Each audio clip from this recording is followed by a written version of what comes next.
सर्वसृष्टप्रदायिनी सर्वसाङ्कर्यदोषघ्निग्रहोपद्रवनाशिनी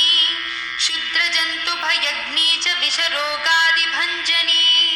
सदा शान्ता सदा शुद्धा गृहच्छिद्रनिवारिणी कलिदोषप्रशमनी कोलाहलपुरस्थिता गौरी लाक्षणिकी मुख्या जगन्याकृतिवर्जिता माया विद्या मूलभूता वासवी विष्णुचेतना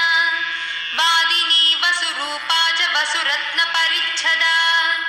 छान्दसी चन्द्रहृदया मन्त्रस्वच्छन्दभैरवी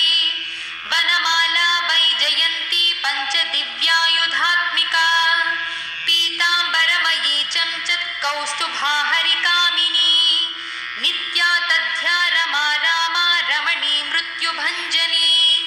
ज्येष्ठा काष्ठादनिष्ठान्ता शराङ्गी निर्गुणप्रिया मैत्रेयी मित्रविन्दा च शेषकलाशया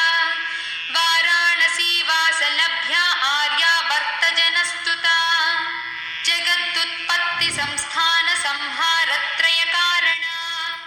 त्वमम्ब विष्णु सर्वस्वं नमस्तेऽस्तु महेश्वरी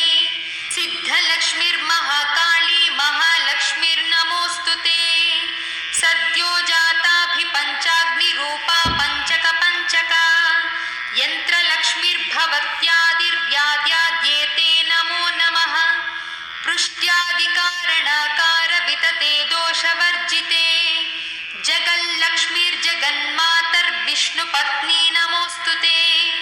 नवकोटिमहाशक्तिसमुपास्य पदाम्बुजे